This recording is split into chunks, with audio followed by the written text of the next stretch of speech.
So, good morning or good night, depending on where you are in the world, and welcome to another interview of the Shield Dude on a Couch.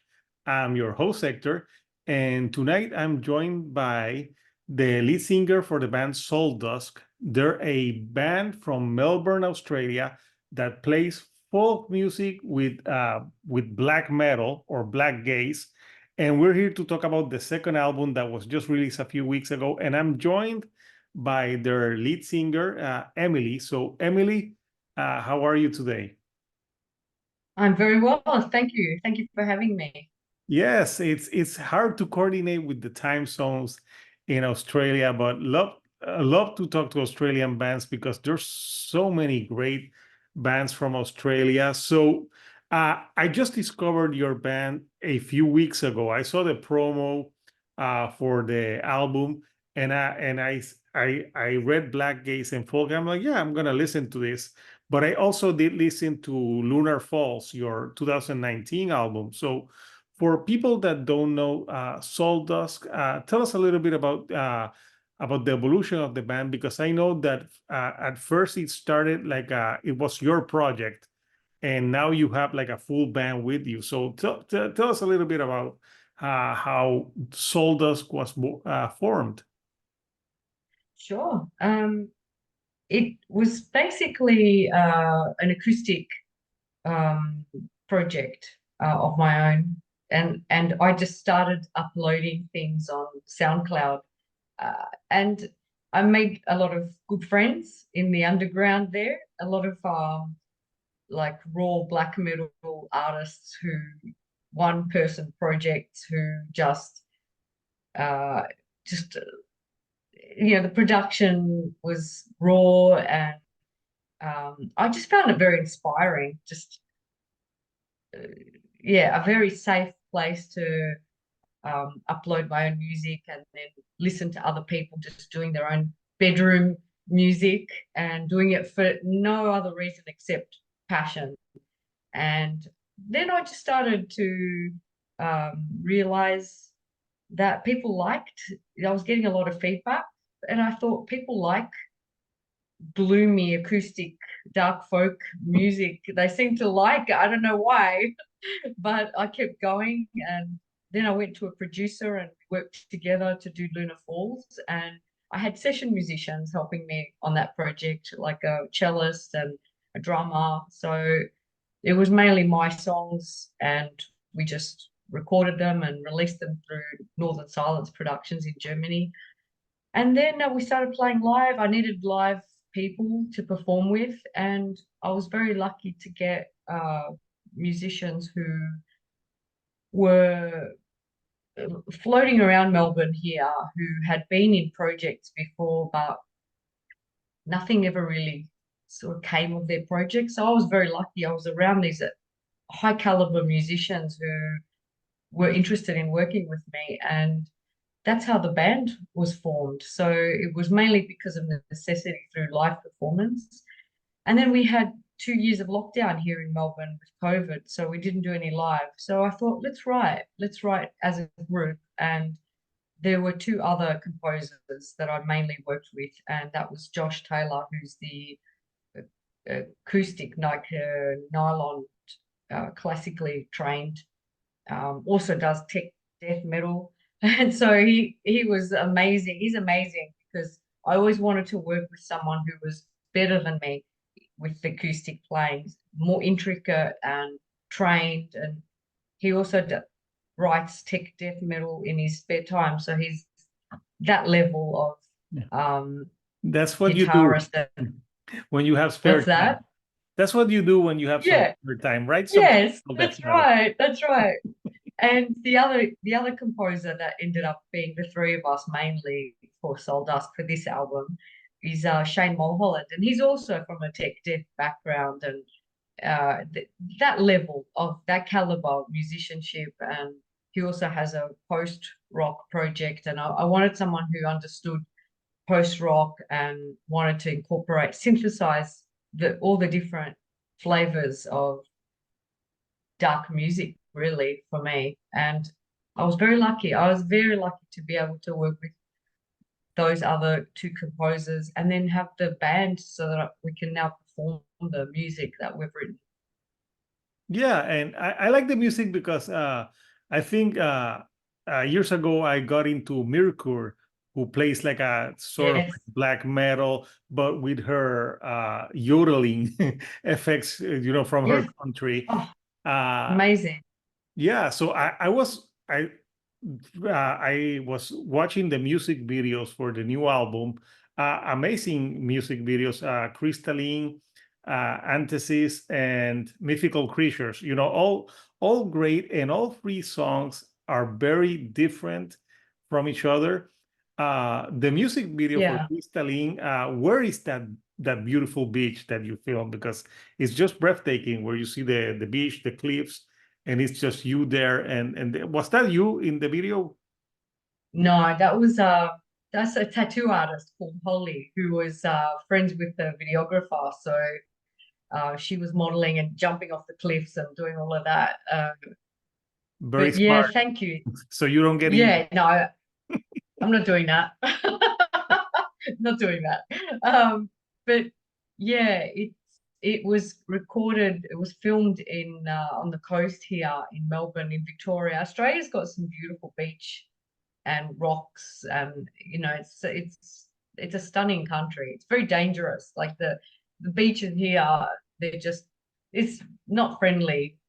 Nature is not friendly. It doesn't want people being around too much. So, but that's There's white good. sharks So, and stuff. oh yeah, I'm a surfer. I went surfing about a month ago, and we had to get out of the water. There was a shark alert, and it's beautiful, but it's brutal. So Oh yeah. yeah. I have a friend, a YouTuber that I do videos from, and he's from Australia, but he lives in Sydney. And I just think it's a country that I want to go, but I think like there's so many things that can eat me there. Yeah. Yeah, we have the most dangerous that snakes and spiders. People think kangaroos are beautiful. Kangaroos, they can knock you out. They're so strong. And koalas, oh, they're such cute little bears. They rip you. If they're not in the mood to be touched, they will destroy you. So people think it's so cute. Nah, it's not. Good But thing. it's So if I go to Australia with my kids, I let them know that the koala can rip their face off and the kangaroo can kick daddy's ass. Yeah, I've seen oh videos of yeah, kangaroos and they get like strong. the And the males, yeah, the males are very protective, and they will attack. They'll attack you, and you just gotta respect nature and give nature, it yeah. its space. You gotta, and people say, oh well, it's you get in the water, there's sharks, there's jellyfish.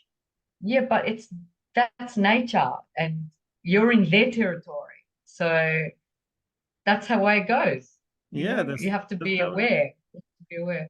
that's how it goes. But Australia, I also know Australia. Besides all of that, and being like a place that I want to go because it looks so fascinating. You're known for a lot of like metal and rock bands.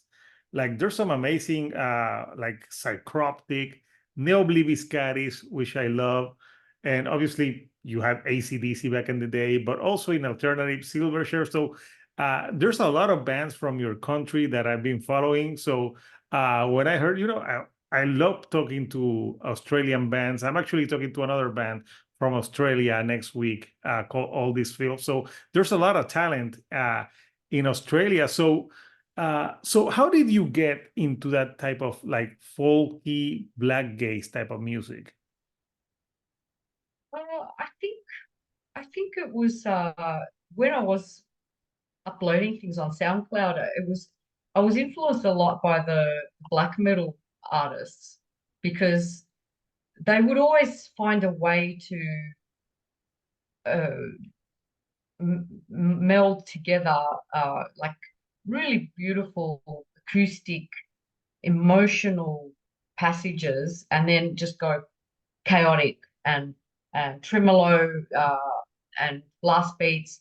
Eh, and they would somehow combine it, and I was just inspired by that. And then I heard Agalok, who Oh, well, great. very acoustic. Yeah, very acoustic, progressive with black metal and doom influences. And that's when my life just changed. And I went and I heard that album Mantle, and I went, this is an area I really want to explore musically and sound wise. And that's kind of how it happened. And they're a big influence. And I love Alcest as well, which are like post rock, shoegaze, blackgaze.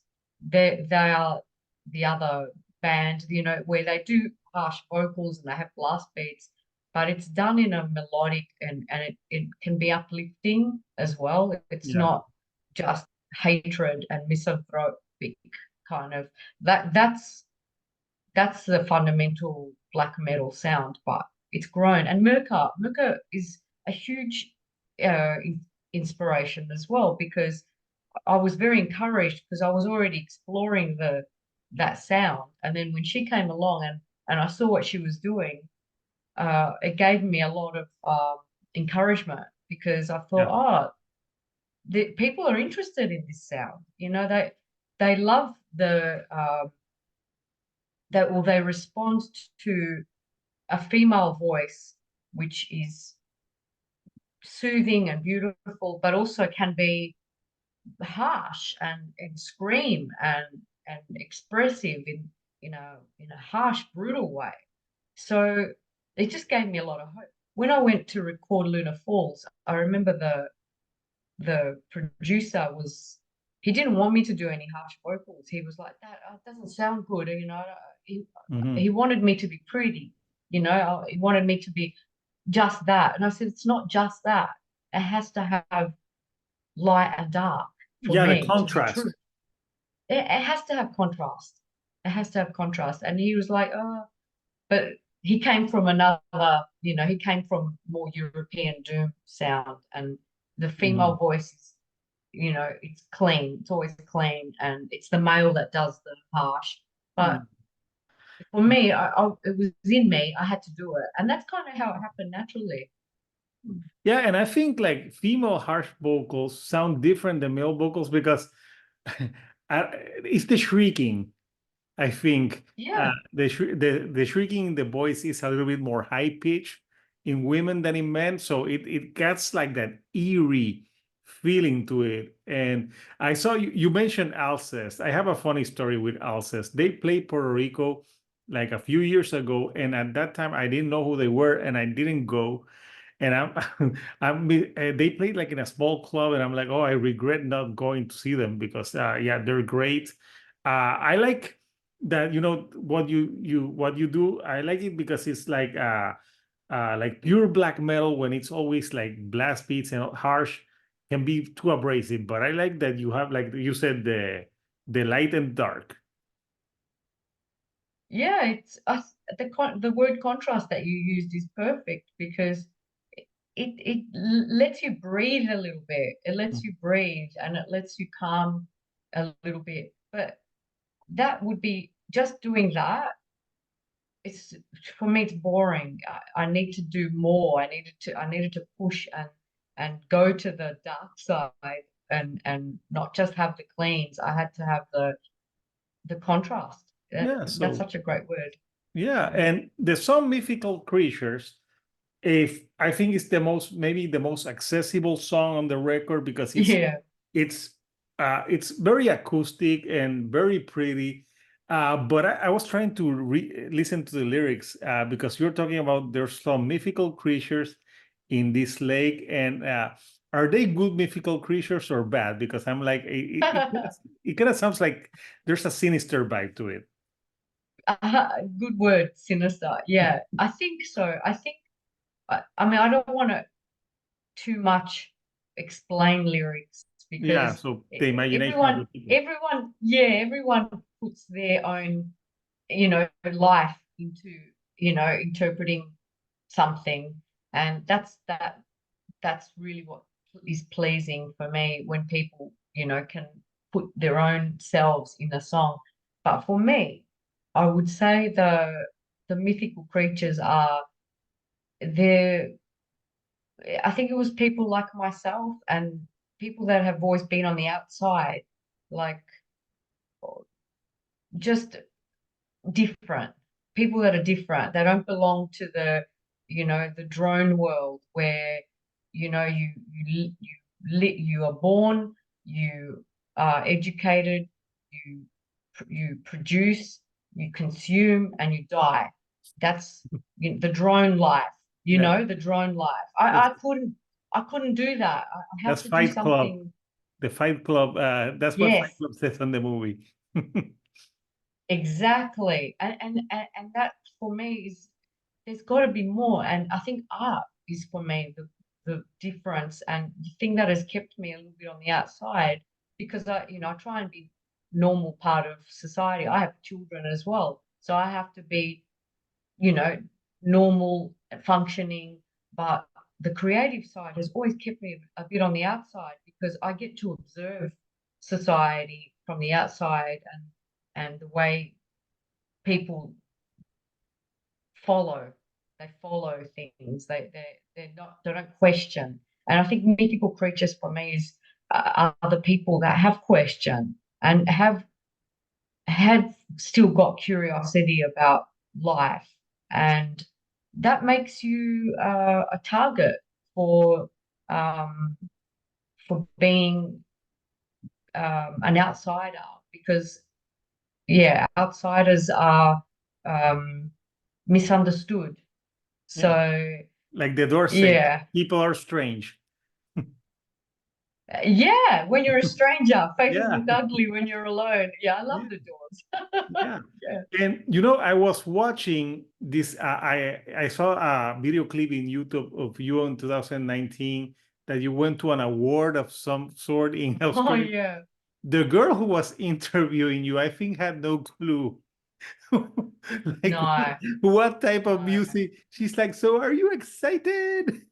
And she's like, I Yeah, I don't know. think she knows what I type of know. music she plays. So I thought it was hilarious, but you handled it very gracefully. Thank you.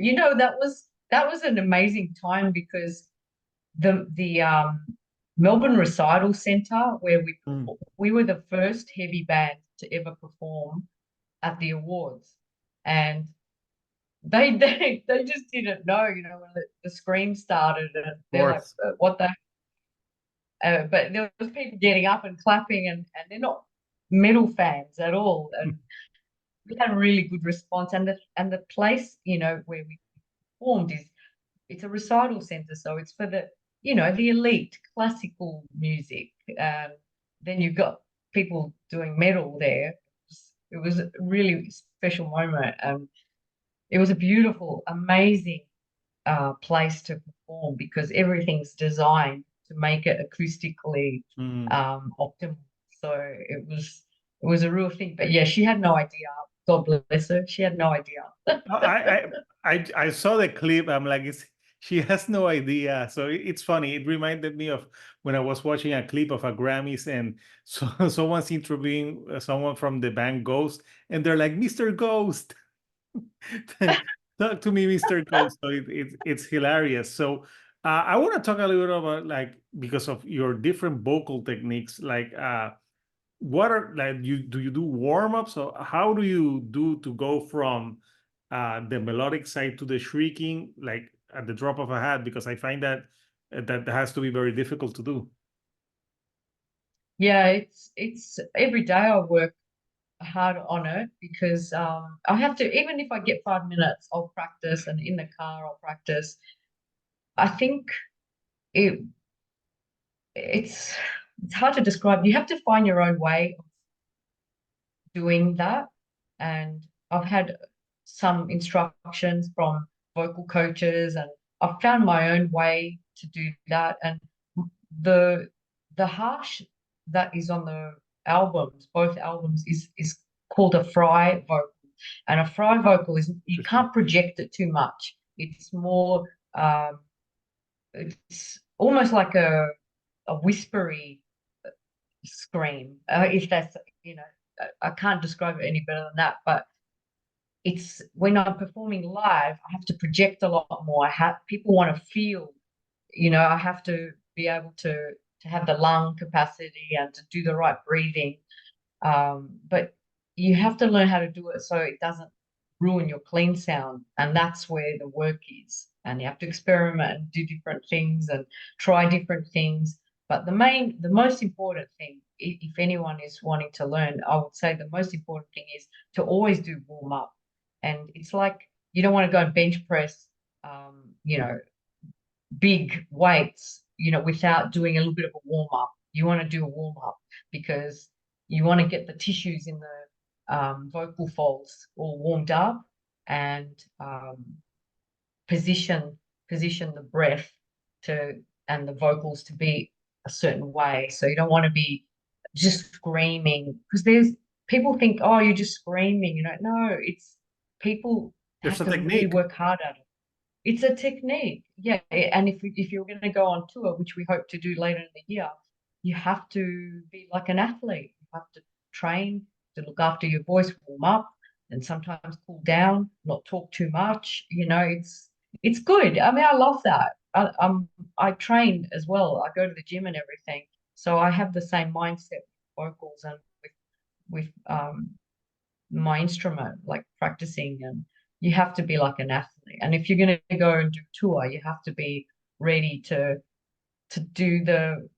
get in the ring, every night and to fight, to be fit and to be rested. Yeah.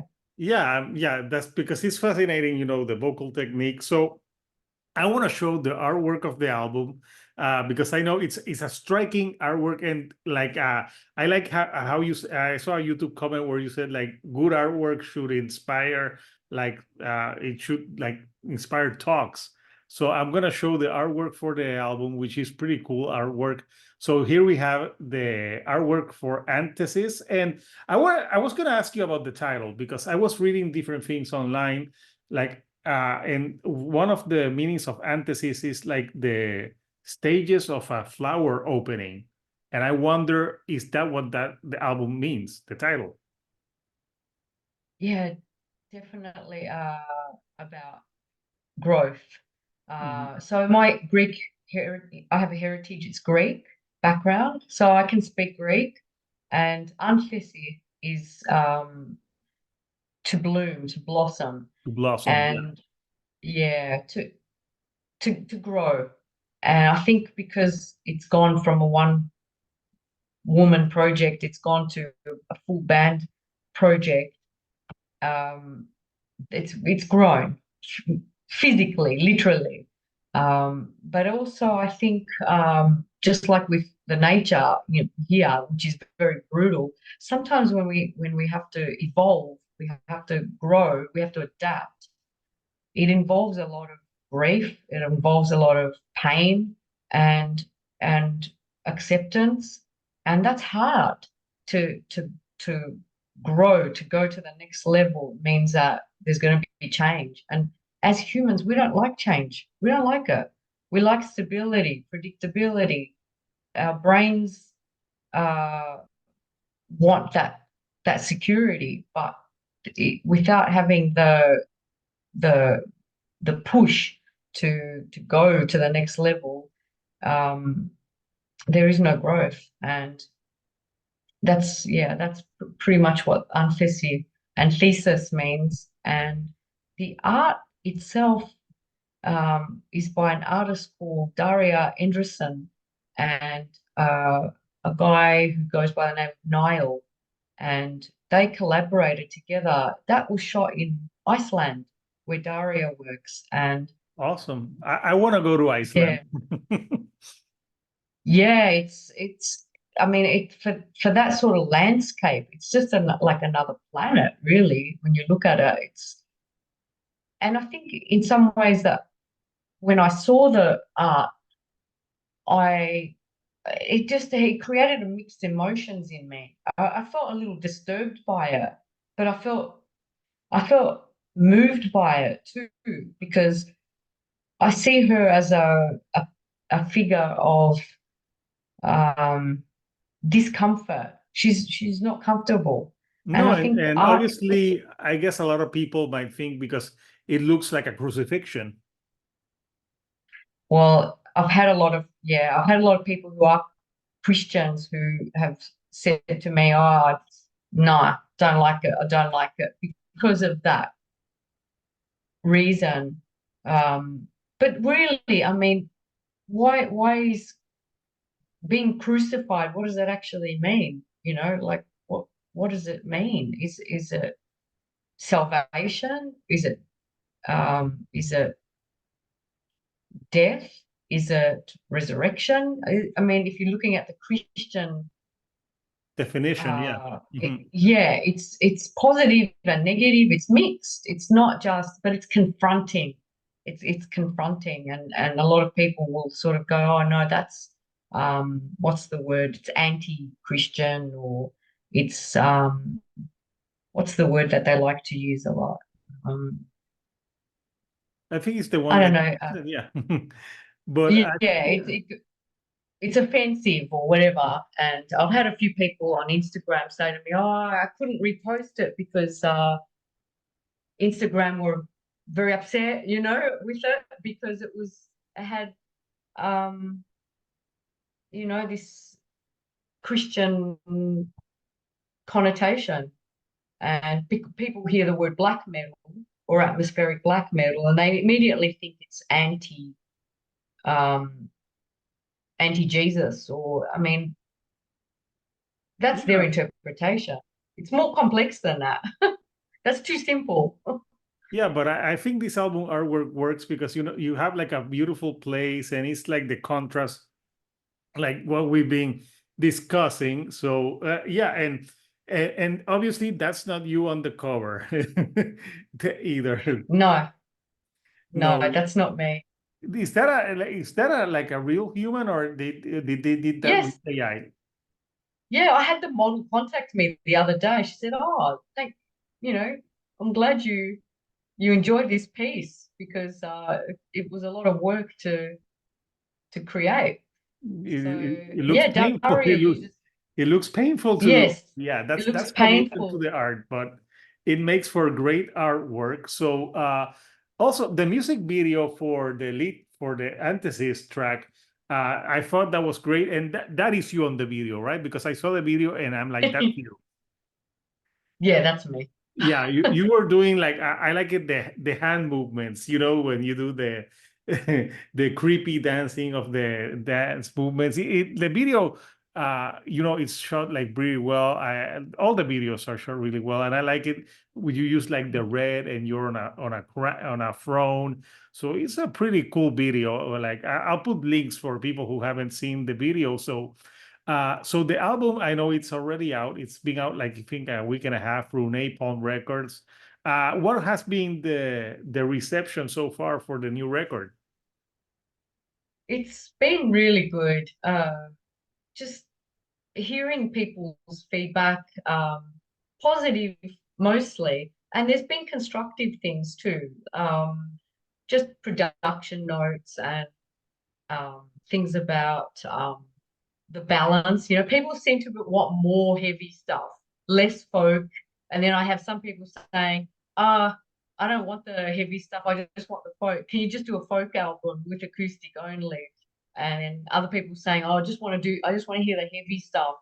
So the most positive comments have been the people that understand that it's okay to mix it up. It's okay to synthesize the different styles and integrate different styles. And they're the people that understood really what it was about and why we did what we did with the music.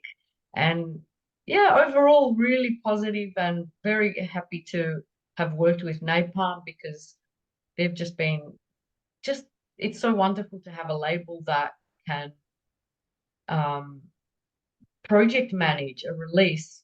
So they sort of run with that and they do all the groundwork, and yeah, overall really, really good. And yeah, we're inspired. We're halfway through writing the third album, and it's not going to take so long this time because we have our composers and they all work, the three of us work really well together. And um yeah, so it's exciting times. We just want to tour. We want to tour this album Of and course, that's the yeah. big step. Yeah, I Yeah. think this live should sound well because this album, there's violins, there's different instruments, and I like it that you're mixing the folk with the black metal. I think it gives it a cohesive balance that if it's just like all in your face all the time, I don't like. I like the balance. And yeah, it's and I think what we learned here talking is that if you want to make music, you never know. You could upload something to SoundCloud and and then yeah, you could get lucky. Like I started a YouTube channel in the pandemic out of like I always love music, and now I'm talking to bands all over the world. So follow your dreams. 100%, 100%, and exactly right. And never give up because you can run, but you can't hide. If something is your passion, it will always be tapping you on your shoulder, saying, "Come on, come on." So yeah, this is Yeah, good. it's always gonna be there tapping. So, Emily, it's been great chatting with you. Thank you, About Hector. the Likewise. about the album, about music in general, and I really enjoyed this album, and I'm glad I discovered this band through the promo. You got me with the Blackgaze because I love shoegaze, and when I Yeah, fantastic. yeah, when I think of Blackgaze, I think of Alcest a lot because they're like the Yes, like one of like the first bands that done that. But it's such a cool thing. So hopefully, the plans are you plan to tour in the next couple of months with this for the album, correct?